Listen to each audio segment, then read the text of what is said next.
Super. Thank you, Anna. Right, let's get started. So my name's Jimmy Paul. I'm the director at the Wellbeing Economy Alliance Scotland. And I am so happy, I feel so fortunate to work with an organisation who has the explicit mission of realising social justice on a healthy planet. And I'm delighted to have you all here at the launch of this report, Business and a Wellbeing Economy, Creating Thriving Businesses and a Thriving Scotland. This has been written with WEAll Scotland, remarkable, and our commercial delivery partner, Cooperative Development Scotland, which is an arm of Scottish Enterprise. And very shortly, you'll hear more about the report itself. I was blown away by the fact we heard from over 300 businesses in that report across the survey. It's absolutely fantastic. Not just are they 300, more than 300, but they're from all sectors across all of Scotland. And we've got some fantastic case studies in there for you as well. So we know that business plays such an important role in building a thriving Scotland where all people flourish and which cherishes our natural home. With Scotland's growing commitment to a wellbeing economy, there's a real opportunity for business to deliver for the people they serve, their staff and the planet. And I'm really confident you'll enjoy being involved in this webinar today. I'm delighted to have you all here and to see all of your names popping up in the chat. For those that are just joining, you're very welcome to introduce your name and your role of the organisation or your interest. That would be fantastic. So the plans for the next hour or so, shortly I will hand over to Dr. Lucas Hart, one of the co-authors of the report, and he's also a WEAll associate who will talk through its findings. Then we'll have a panel discussion with Dr. Catherine Trebek, Dara Zarin and Bonnie Clark, and I'll introduce those nearer to the panel session. We'll then have some time for questions for the panel. So just like you're doing introducing yourselves, if you could use the chat function to ask questions at that point, I'll give you a prompt to remind you. If you'd rather not have your question asked publicly, then you're very welcome to private message me. I can ask that for you. Depending on how popular that session is, I might not get through all the questions, but I'll do my best. And then I will hand over to Joey Garton, who will take us through the prize giveaway before we conclude. So without further ado, I'll hand over to Lucas. Hello everyone from me. I will share my screen.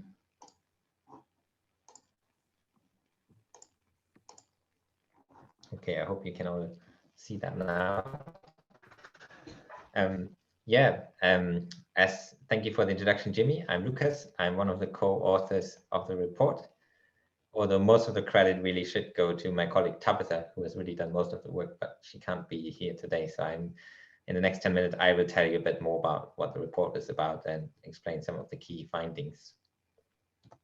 So the background to the report and really all the work that WEAll is doing is the idea that our economy is not working. So it's not working for the environment and it's not really working for a lot of people either. And so the idea of a well-being economy is an alternative vision of our economic system where we redesign the system so it's actually serving society and the environment rather than the other way around. And of course, business plays an important role in our current economy, and so it can and has to play a really important role in the transition to a well-being economy as well, in the role of business as employers, as suppliers, as purchasers, and in the way that businesses are embedded in their communities. And of course, in line with the alternative vision for well-being economy, doing business in a well-being economy will also look probably quite different from the way a lot of businesses are operating at the moment.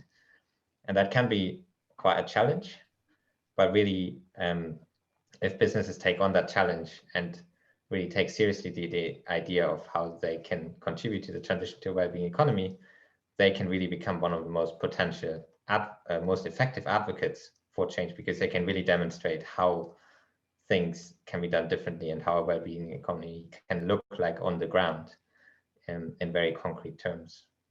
And so the idea behind the report was to go out into the business community in Scotland to engage them with the concept of a well-being economy and to find out a bit where they see themselves on that journey towards a well-being economy. And we did that in two ways. So we did a big survey, and the idea of that was to get a snapshot from a lot of businesses to find out where they are. And then we also have a number of more in-depth case studies that we selected because we consider that they kind of some of the best practice in terms of well-being business that is happening in Scotland at the moment. So I will talk a little bit about the survey first. As Jimmy has already mentioned, we sent it out in March through the email lists and networks of 22 of our partners. And we got quite a nice response of 336 businesses, which I think is really, really encouraging. And obviously that is not a very representative selection of the business sector in Scotland as a whole, because those businesses who respond to the survey, and those are obviously the ones who are already a bit inclined probably towards the idea of a well-being economy. But given that we have such a large number, and we have businesses from all different sizes, we have businesses from all regions in Scotland, and we have responses from what's a very wide range of sectors, meaning that we can have that can tell us quite a lot of useful insights about where businesses are in terms of a well-being economy. So some of the characteristics of the responses. So we had about a third of responses indicated that they run some kind of social impact business models, such as community interest company, social enterprise, charity, or anything along those lines. 57% said they were already aware of the term of a wellbeing economy. 92% say they were aware of COP26 happening in Glasgow this year, and 18% said they were part of the race to zero. And these percentages, as I said, are probably a bit higher than what they would be in the business sector in Scotland as a whole. But I think they also show that we did manage to go beyond, quite a bit beyond the kind of usual suspects who are already completely signed up to the agenda. For example, I think it's quite good to see that there were 43% in our survey who had not heard of a wellbeing economy before.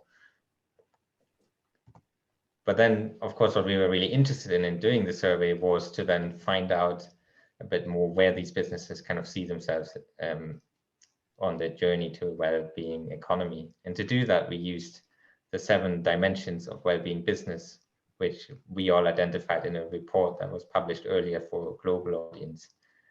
And these 7 characteristics are basically meant to capture the dimensions of what businesses would look like in a well-being economy. And so the first one is about redefining success. So it's about to what extent the organization is driven by a purpose beyond profit. The second one is about business ownership and governance. This is about who owns the businesses and are decisions delegated throughout the organizations. The third one is about leadership and participation. So to what extent is internal collaboration used to help the organization achieve its purpose. The fourth dimension is about community and stakeholder relationships. So that is kind of how much is the interest of the community and other stakeholders taken into account in the decisions made. The fifth dimension is about product and service innovation. So that is about how the products and services that are delivered are really designed with the needs of people and planet in mind. The sixth dimension is about accounting for impact and return on investment. So in terms of how much the organization or businesses is measuring their purpose or their social and environmental impact. And the seventh dimension is about learning together. So it's about the atmosphere in the business organization in terms of whether it feels safe to make mistakes and learn from them. And basically, in the survey, we asked each of the respondents to rate their business on a scale of 1 to 10 for each of these 7 dimensions. And that really then gives us a bit of a snapshot of where these businesses see themselves. And we can then look at the scores. And one of the first kind of results that I find quite interesting, which stood out, was that in general, all of the respondents scored themselves quite highly on all of the dimensions. So all the averages on all 7 dimensions are somewhere between 7 and 9. So obviously we can question a bit how realistic that is given that how far away our economy is from a well-being economy at the moment. But I think there's also a positive takeaway here in the sense that it does show that businesses care about these dimensions and kind of want to score themselves highly on them and want to improve them and value them. And then we can also look at trends and patterns between the different kinds of businesses. So for example, there's one interesting trend that bigger businesses kind of quite clearly score themselves higher with regard to measuring their impact. And that raises some potentially interesting questions, whether smaller businesses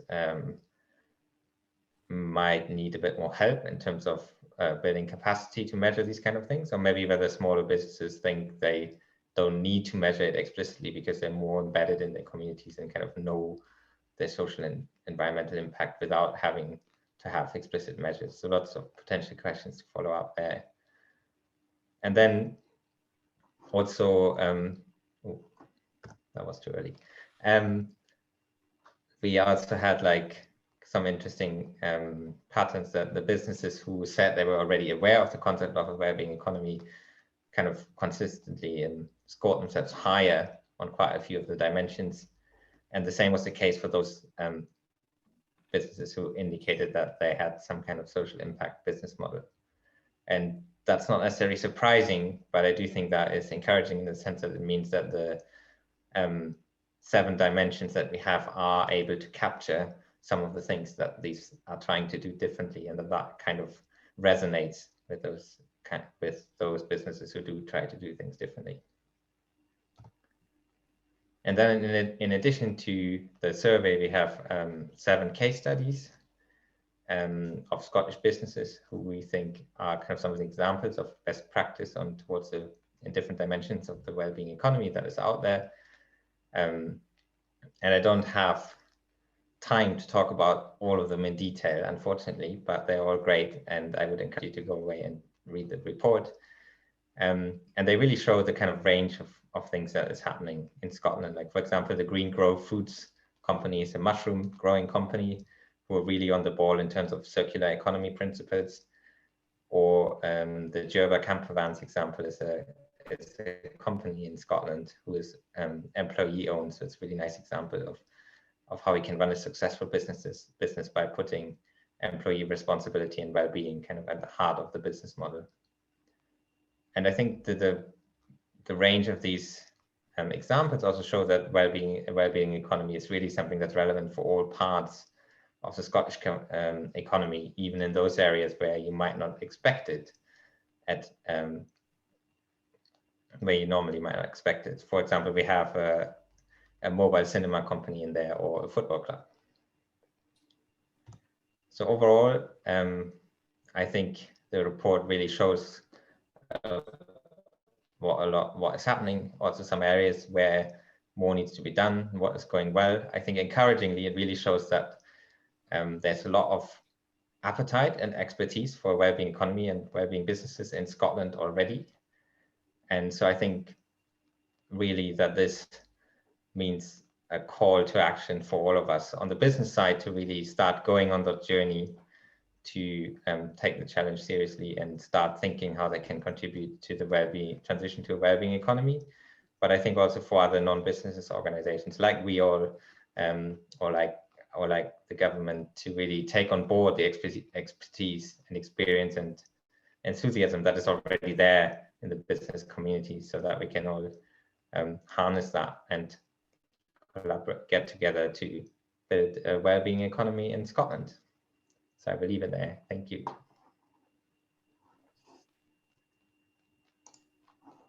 Lucas, thank you so much. That's fantastic. Lovely overview of the report. I second Lucas when he says have a read of the case studies. They are fantastic. I think you'll really enjoy the whole report, and certainly those case studies.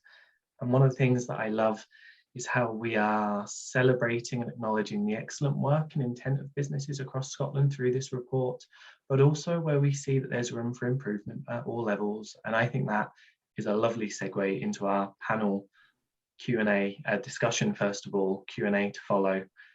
So I'll briefly introduce them. Dara Zaran leads the Inclusive Models remit at Scottish Enterprise at Cooperative Development Scotland. Dr. Catherine Trebek is one of the co-founders of WEAll, and Bonnie Clark is the CEO of Remarkable.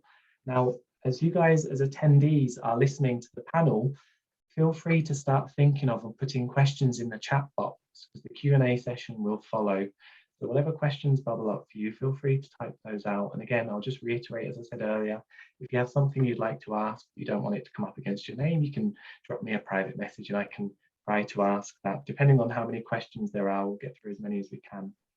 So Dara, I wonder if we could start with you. I wonder if you might share some of your reflections and thoughts on the report and any other reflections and thoughts you have on the role of business in delivering a wellbeing economy. Yeah, thanks for that, Jimmy, and thanks very much, Lucas. You know, I was really thrilled actually to partner with WEAll and other partners and other networks to get this report together, because you know, I think it's such an important piece of work. I think the timing is absolutely critical, and I think the messages that are coming out are just the start of, you know, how we get more action on the ground and how we collaborate. And Scottish Enterprise, I suppose to just do a reintroduction, Scottish Enterprise, through its Inclusive Models team and through Cooperative Development Scotland, is focused on bringing the value and the contribution and the success of impact-led businesses and cooperative and inclusive business models to the fore, so that we can develop and grow our economy in the right way. And I think a lot of the messages coming out of this report were so reassuring, but actually, you know, also giving us real indications as to where our energies and our collaborative efforts and our focus needs to be. You know, I think Cooperative Development Scotland has been going for a long time. We know that inclusive models are a viable solution. We know that increasingly they're at the heart of many ambitions for Scotland, many of the policy levers around community wealth building, about really ramping up the number of employee-owned businesses that we have, around a lot of our regional equity aspirations. So we know that this is a relatively easy solution, albeit that, you know, it's not easy to put down in the ground, but we know that we've got some solutions there that we can build on and develop and work. So, you know, there's a job of work to be done. These models we have a lot of intelligence on them, but they're still really not fully understood or recognized. So to even see that 32% of your incredible respondees to this report were social impact-led models is very reassuring. But you know, I think we rest in our laurels at our peril. And I think the importance of the messaging, the support available to adopt one of these models, understanding the impact that they bring to you know, our economy, our regions, our communities, the individuals who work in them, the individuals who benefit from their impact. Now that's absolutely critical, and it's essentially critical to civic life. It's not just critical to the business community, and it's, you know, the key component, I think, in understanding how business can help create a wellbeing economy. So we can't do this alone. Our partnerships are so important. They allow us to prepare the groundwork for action. They allow us to come up with the solutions. They allow us to evaluate the impact that will get us there. And I think the only other thing that I would say is, you know, we unfortunately, COVID, the devastating impact of COVID has shone a spotlight on so many inequalities, on regional and community inequities that a lot of us knew were there, but it is getting increasingly hard to ignore those. And so we have seen, you know, I suppose if there's any silver lining, we have seen greater awareness and reliance on communities working together and employees having a stronger voice, and the creativity that a whole range of people in the workforce can bring, not just those at the top of the ladder, and collaboration is critical to this. So, you know, we are seeing a growing interest through more inquiries and more interest around using the right narrative.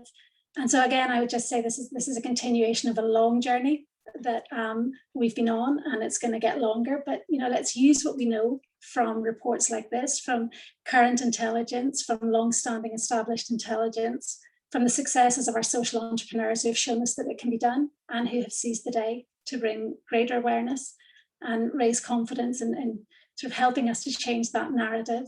And you know, how do we work together to develop the right support to capitalise on the interest that we think we're generating through the right policies, the right language, and the global circumstances that demand it. So I would say this isn't really a business conversation. This is a conversation that we need to have for everybody, but business is at the heart of it. So thank you. Thank you. What a lovely rallying cry, what a powerful message, a powerful series of messages.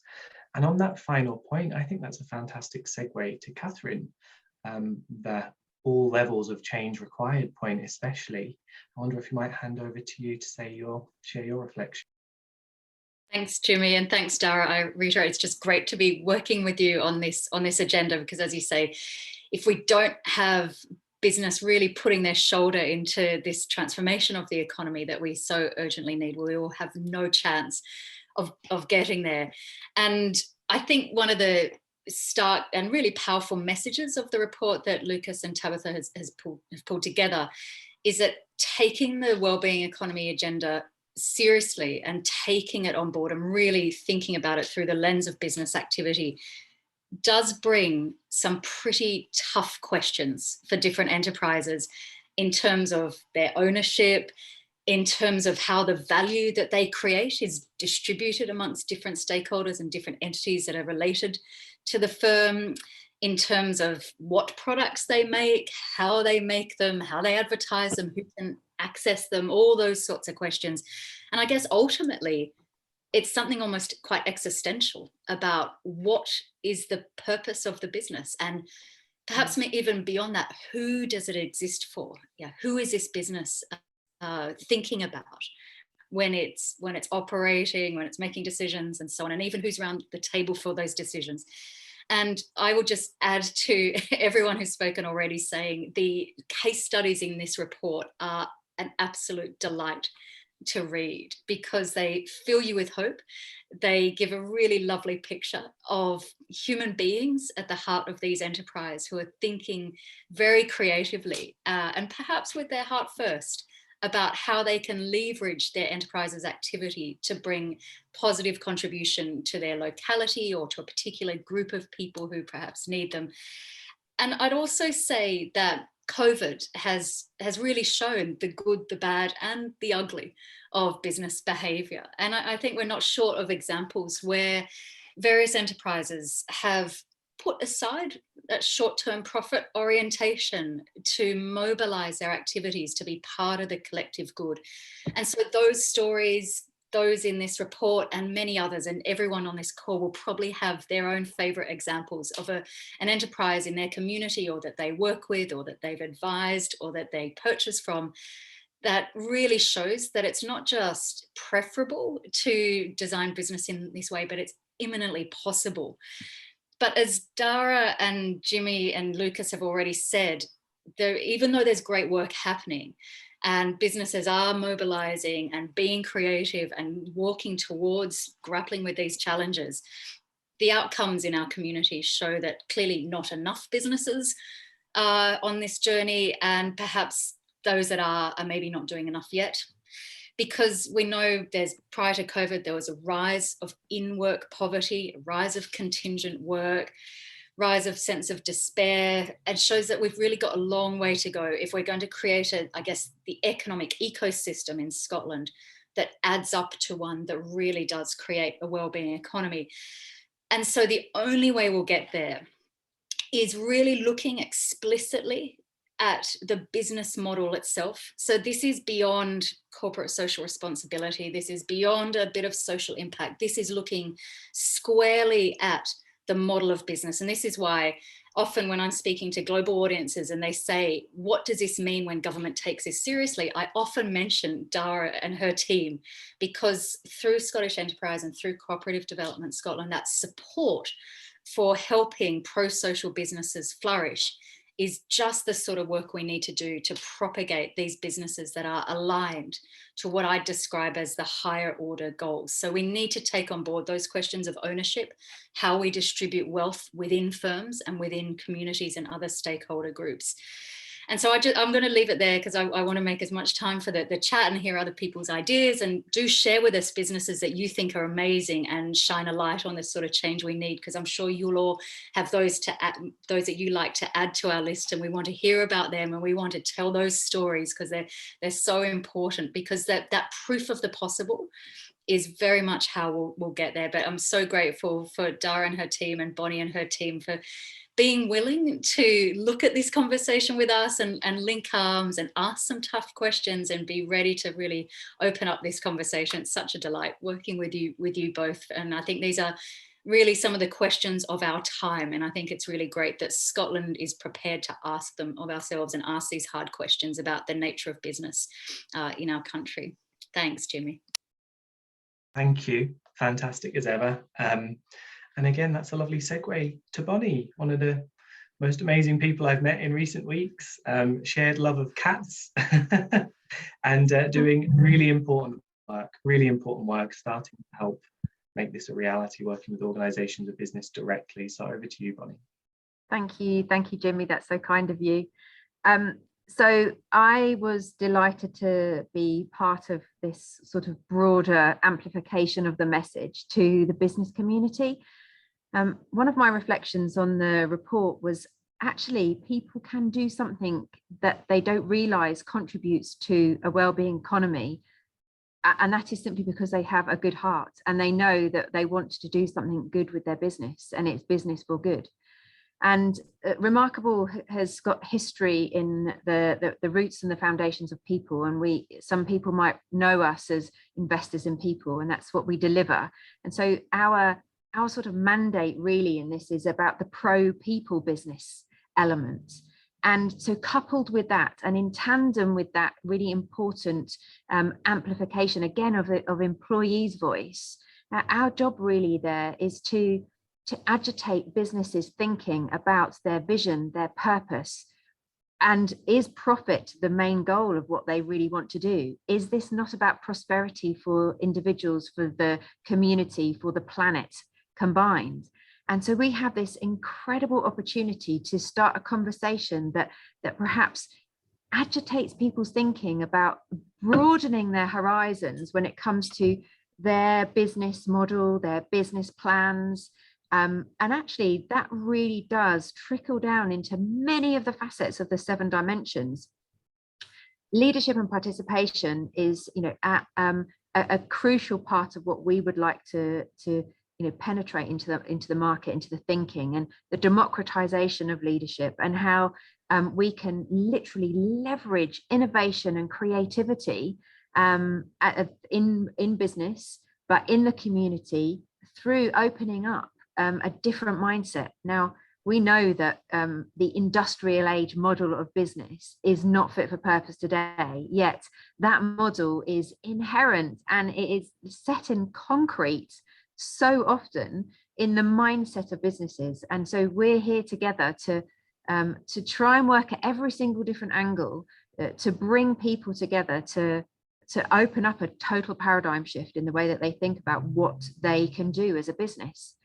And we're in the fortunate position of having worked over many years, over the last 20 years, with hundreds and hundreds of businesses in Scotland and across, from the Shetlands to Dumfries, to the Borders, to Central Belt, large businesses, huge NHS trusts to small micro businesses. And the message is the same. Let's just challenge the status quo. Let's actually reimagine the possibility, the art of the possibility, and let's make an impact in the world that we all live, that we all work in, so that not just our business can prosper, but individuals can prosper, our communities can prosper, and our planet can prosper too. So I feel like I'm in a fortunate position to start creating an alternative vision for how businesses work, and building on what they already do, and they don't even realize that they're participating in a wellbeing economy. And giving people the confidence that this isn't something that is for other organizations, it's for other people with businesses with a big budget. It's not, it's for every single one of us. And a small, tiny change can make a massive difference down the line. The aggregate of incremental change is what we're all working towards. And thank you so much, Bonnie, as well. Fantastic contributions from our panel. And we've already had a couple of questions come in, so I will just start asking those, and whoever would like to answer can just answer. So from Brian, how do we address the challenge of communication in helping business understand why change is necessary and why support in the future will be shaped around these outcomes? Who'd like to come in? I can say, I mean, I think look at the power of those good case studies. Look at how people have focused on the outcomes and the outputs rather than, maybe the complexities in trying to get there. So I think there's a huge amount of very positive collateral that we can build on. I think very few people would disagree with the vision. Very few people would disagree with the objective of becoming a wellbeing economy, that we have our wealth distribution and our shared prosperity ambitions at the heart of every way that we spend our public pound and at the way we develop our economy. So very, very few people, I think, would be brave enough to actually come out and discard those ambitions. Translating that into action, I think, is a real challenge, and I think it's one that we have to accept is not going to be easy, but not one that we can give up on. And I think one of the interesting stats in the report actually is that 92% of people are aware of COP26, 18% have signed up to Race to Zero. So there is an enormous challenge there in converting people's awareness to action and to positive outcomes. But we have got, there's power in communities, there's power in collective effort and partnerships, and we pick our partners well, I say, looking around the esteemed panel. And I think that, that we shouldn't underestimate the value of just that stimulus that comes from the people who have pioneered, gone out on a limb, shown that they're productive, shown they're resilient, shown they're viable, and shown that their civic aspirations and their integrity in how they use their business is what everybody needs to buy into. So not an easy job, but I think it's possible, and I think this is our window to really ramp it up. Yeah, I mean, I would just underline that as well. And one of the things that I think is really great is the fact that we can use that nudge psychology. Businesses like you are doing this already. And actually, it's not that hard. It's just a slight change of awareness. And if we can start messaging the fact that this is actually easier than you imagine, then businesses over a period of time, and I think that this is, this will escalate very quickly, will be conspicuous by their absence in not taking on this mandate and not really considering the alternatives. As Catherine said, COVID has created a very interesting, challenging, tragic, but wonderful opportunity for us to build on. And I have personally seen some terrible examples of businesses who think they're for good, but they have just absolutely, put themselves into a really bad light. And then the others have shone, and those who have shone are outshining those who have not. And so this again reinforces that message that those who are not taking this mandate forward or considering it as a viable and real alternative to just profit, squeezing out every single resource, whether that's human resource or the materials, they're conspicuous by their absence in this very important conversation.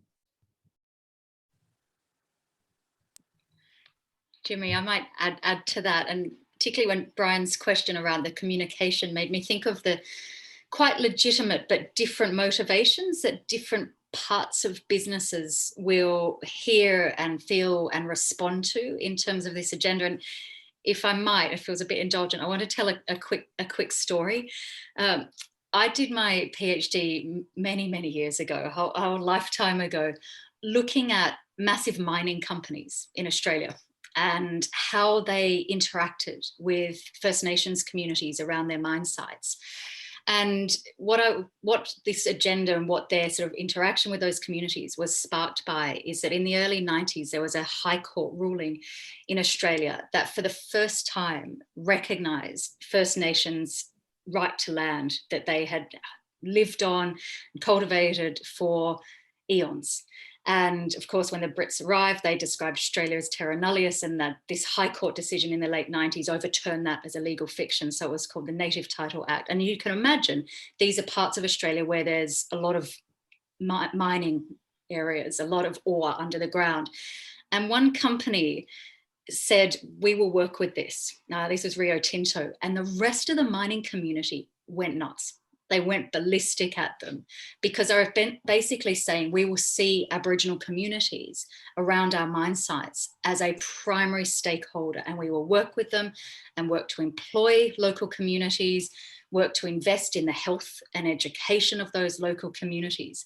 And what I discovered through my research looking at Rio Tinto was something that I think will be really quite familiar to Bonnie and those of you who work with a range of organisations, is that so often it is a key individual within that entity. And this particular guy was a chap called Leon Davies. You look him up on Wikipedia or wherever, he's an amazing guy, who had grown up in outback Australia, had witnessed the impact of when local communities in Bougainville, infamous story, were unhappy with the mine site. They literally blew up pipelines, but also saw the positive benefit that the company could bring to local communities. And so this guy rose to the top of the ranks of this company, and he was driven by his heart. He knew it was important that this massive mining company engage with local communities and met their needs. But what he did is he brought that with what he described as the business case. And so he said, we won't get access to land. These communities literally can block our access to the mine site. We won't get investment. We won't have the Australian public on board. We won't have the best people working for us. And he really saw that suite of motivations. And so this is my long way around. I promised Jimmy I'll give shorter answers next time. It's my long way around of saying that the communication we need to do is need to recognize the different sorts of motivations. I've heard business leaders say it was their 12-year-old daughter being concerned about climate change that really shook them into action, or whether it's them just having this sense that it's the right thing to do.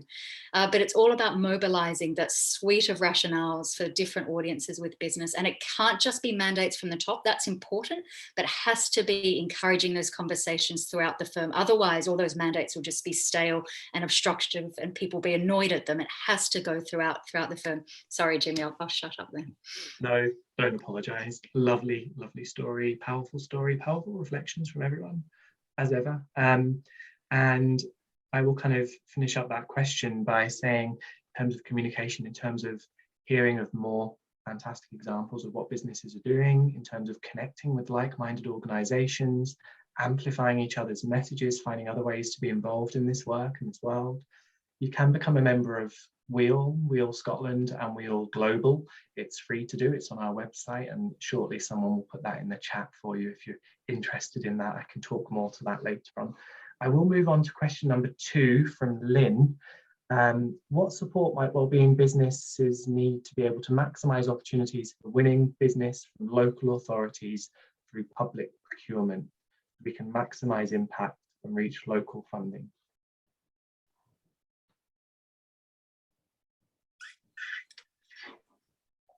That's one for Sarah, I think. I don't want to jump in first all the time. So I can't see the question on the chat, but I think it's around how you maximize the opportunities that are there. Is that right? So, I mean, obviously, you know, there's so many different facets to trying to get the environment right, to make sure that the small, the meek, the powerful all work together in a way that actually provides those equal opportunities for all. I mean, there's a very vibrant and busy ecosystem in Scotland, but navigating your way around that ecosystem can sometimes, you know, take you away from your day job, which is, you know, to actually maximize those opportunities rather than try to work around them. You know, I think one of the reasons that we are so enthusiastic about promoting the value of cooperative work and cooperative models is because, you know, it is a very equal and egalitarian way for everybody to work together to get a piece of the pie. And actually, you know, there are business models that will help you to do that. I do think this is a work in progress. I do think that we are still, you know, got a long way to go in terms of getting the systems to meet the ambitions, in terms of getting the supply chains to meet the opportunities. I don't have a clear-cut answer. There are policy levers like community wealth building, where I think, you know, we should all mobilize together and say the vision is right, the framework is under development. We can contribute to make sure that that framework is right, and that we all play our part, and that we all understand how we play our part in realizing that vision for local people to maximize local opportunities using local procurement to get local wealth and to get that regional equity. So I think, you know, bearing in mind what Catherine said, there has to be a bottom-up approach, there has to be a bit of a top-down approach, there has to be a framework within which we all know that we're facing in the same direction. I do feel that levers like that are critical, but that information infrastructure support that sits behind that, helping people to navigate the ecosystem, making sure the ecosystem's fit for purpose, not creating a dependency, but really trying to empower people to inform and then use the systems that are created is really, really important. But again, don't want to rest on our laurels, but there's a lot of really good work that is being introduced, and it is beholden on us to find the right partners, to support the right people, to make the most of those opportunities. But I would say community wealth building is a great opportunity for us. In sort of practical senses, I think that building what you said, Dara, that there are things that, like, for example, what is fair work? How do you demonstrate that? When you are actually looking and talking to, from a procurement perspective, if you can demonstrate that and actually, collectively in businesses really understand what that means, and articulate that, then that's a simple way of making a difference and understanding the authentic community benefits that you're offering as a result of, perhaps bidding or winning for a piece of work. And I think that lots of businesses will just do it to get some points on a procurement process. But I think that, it's really important to understand what it is that you can do as a business within your community that is not just to win points, but authentically and really making an impact, because that is going to make the difference between you resenting doing it because you've said it and you've won a piece of work, and doing it and seeing that your team are flourishing and are embedded in the community as a result of winning a piece of work that you've committed to do through community benefits. I think that they're just practical things to really consider as businesses, doing it with authenticity and heart for the benefit of everybody. Thanks, Bonnie and Dara. Like, Jimmy, could I just come in just in the back of that one? I remember, sorry, Catherine. I absolutely agree with you, Bonnie. I think a job of work to be done is to get people to value the businesses that have that social impact that they're bringing to the table. And unfortunately, I think at the minute our systems aren't always set up to see past the economies of scale or the cheapest option.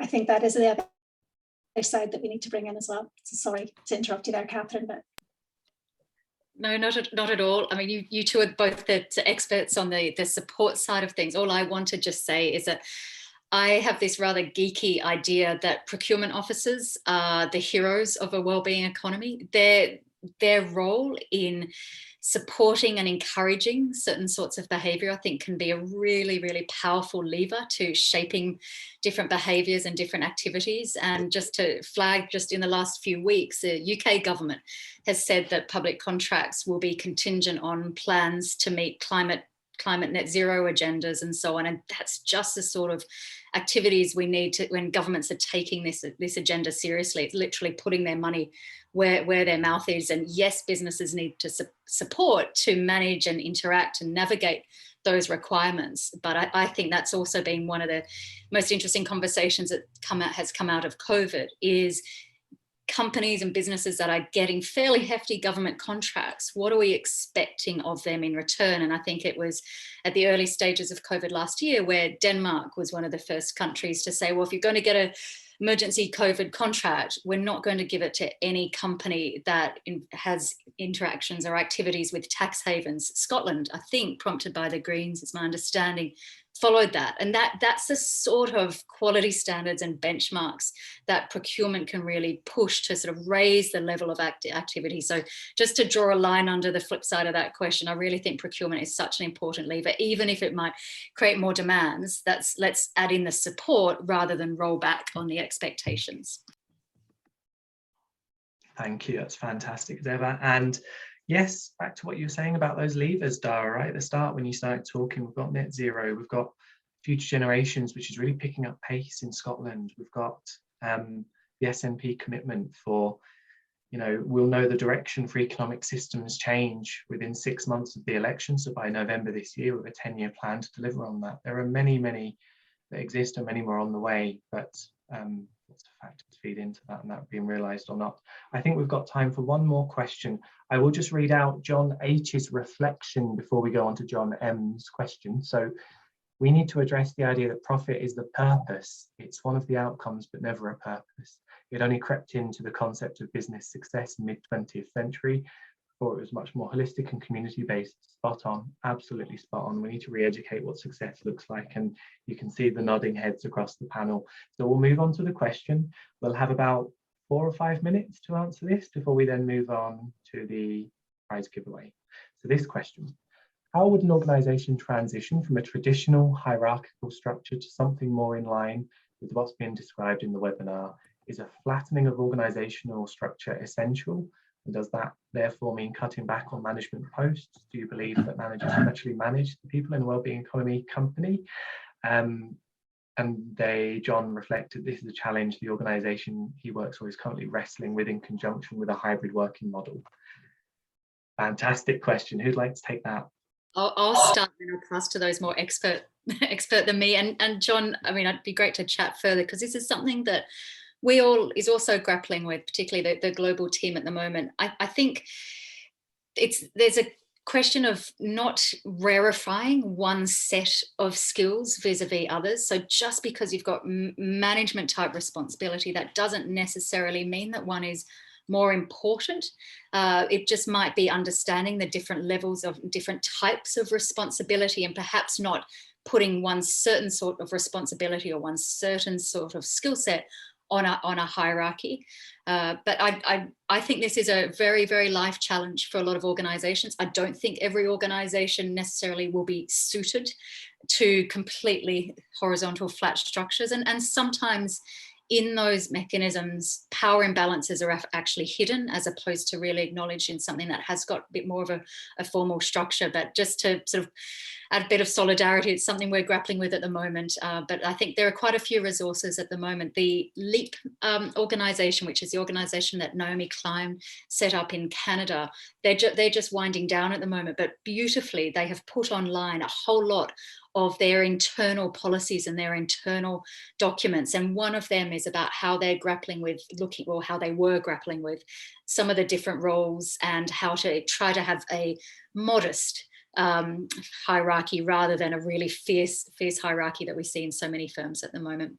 Over to Bonnie and Dara though. I've got some interesting views on this. And actually it speaks to something that Roger has also put in one of the questions further down. And this is about sort of decision making. And this is where I think that we need to sort of deconstruct the model of hierarchy and decision making, and the democratization of leadership, because that means what happens, as you all know, in the industrial age, there were 20 people in a room who were doing things and one person was thinking, but we all know that 21 heads and thinkers creates a better result than just the one person. And historically, and now what we're living with today, is that we have organizations where the decisions are made at the top of a hierarchical structure, and then they're drip fed down through an organization, and the people at the front line, who often are the people who are connected with the customers or the clients or the speaking outside of an organization, they're the ones that actually know the business in a much more sort of tangible, material, touching, physical way. And actually what I really believe is that we need to allow leaders to give up control of that decision-making process confidently, and allow the leadership to acknowledge the fact that the frontline staff have more answers and are better qualified often to make the decisions than they are when they're miles away from the front line.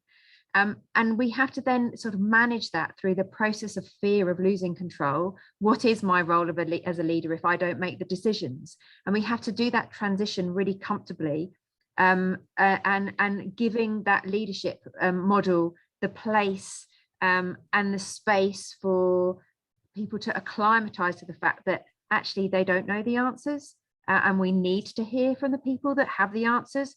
But also we need to give the people at the front line who have information the right training so that they are competent but also they need to be able to have great clarity of understanding about the direction of travel of the organization, because you don't want people to give the wrong information because they are unsure of where the ultimate destination of the business is going or the organization is going.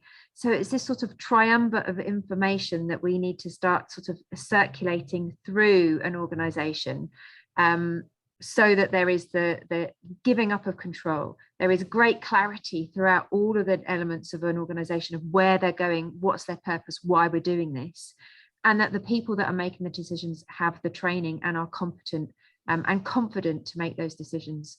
So that's a little bit about the structure. We can't break this, we can't change it. Otherwise, I think that businesses could get broken, but we can encourage those, we can pull those levers and make changes. So yeah, I wouldn't add much more to that, because I think that's pretty comprehensive. I suppose, you know, what I would have said in complete agreement was that as long as there is strong employee voice, as long as there is an opportunity for everybody who contributes to that business to have you know, an opinion in that business, that's really the essence of the Fair Work directives that are coming out throughout Scotland as well. So a lot of the Fair Work, you know, the 5 Fair Work dimensions they complement the dimensions of well-being that we've spoken about in this report, and they complement a lot of the democratization principles that sit in organizations like employee-owned businesses, where, you know, the whole essence is actually not to abolish a hierarchy, but to actually make that hierarchy work for everybody and to make the inputs as important as the outputs in the organization. So there's lots of tools out there to help. There's lots of advice that's out there to help around fair work, around inclusive models, around you know, some of those behaviors and practices that Remarkable would do. And it isn't just a one size fits all, and I don't think anybody would expect that.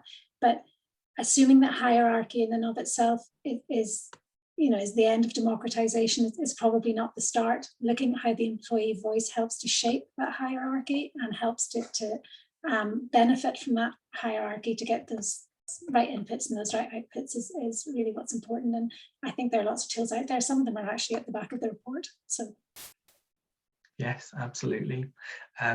You can see in the chat, people are continuing to talk about this. It's obviously sparked something inside lots of our attendees, which is fantastic.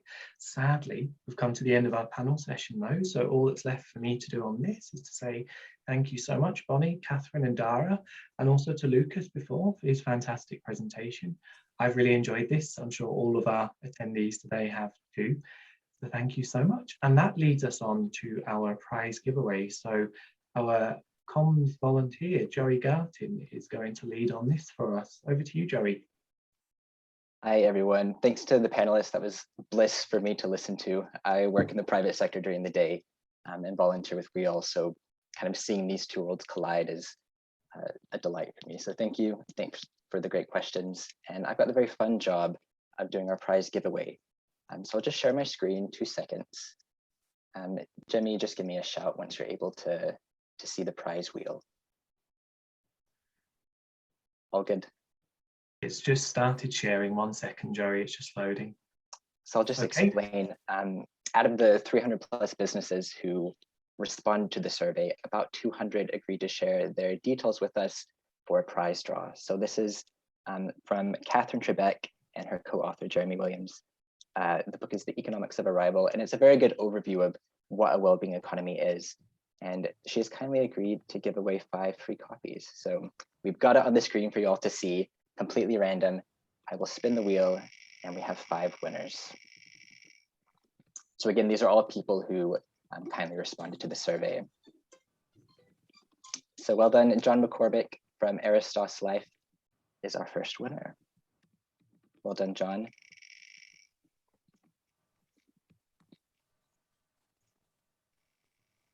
And our next winner, number 2, Pete White from Only Just Scotland. Well done, Pete.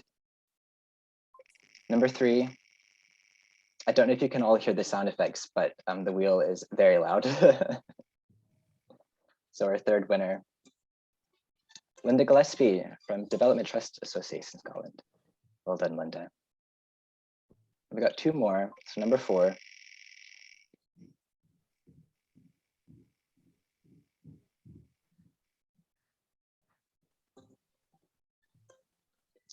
Steve McHugh. Well done, Steve, from Dyslexia Pathways. And I believe our fifth and final winner is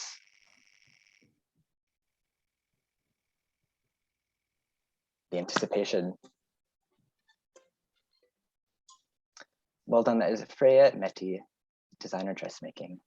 Well done to everyone, and thanks again to Catherine for offering the prizes, and to everyone, not just for responding to the survey, but for attending today. It was, like I said, wonderful to listen to, so thank you very much. Thank you, Joey. Love the wheel. I've never seen that done before. It's brilliant. High tech. We'll need to use that again at another event for sure.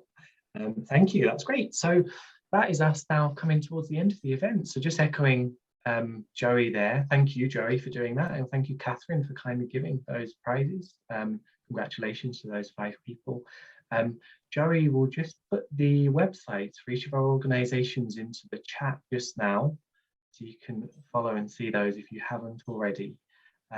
Many of you will be curious about how you can become more involved or connect with other like-minded organisations or individuals. I mentioned earlier you can become a member of WEAll Scotland, WEAll Global. If you follow the links for membership on the website, it will take you to that. It's free to do.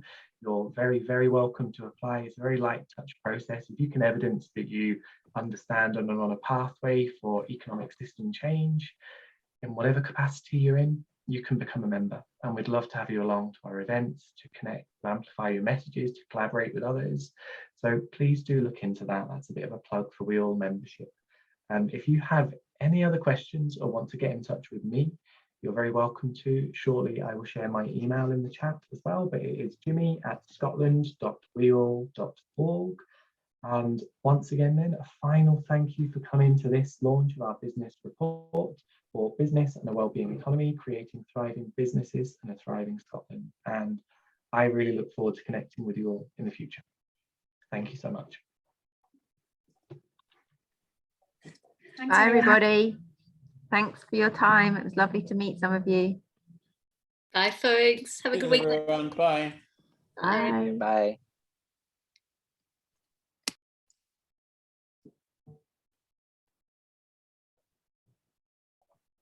Thanks, Brian. Great question. Thanks, Scott. Great to see you, Brian. Thanks for being here. Indeed.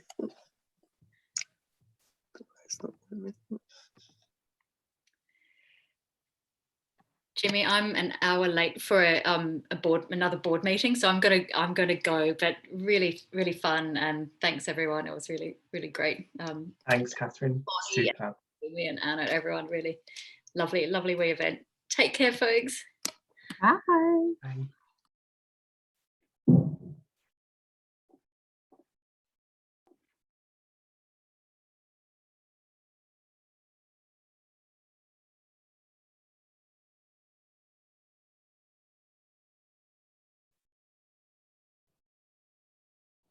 Do you want to stop recording now?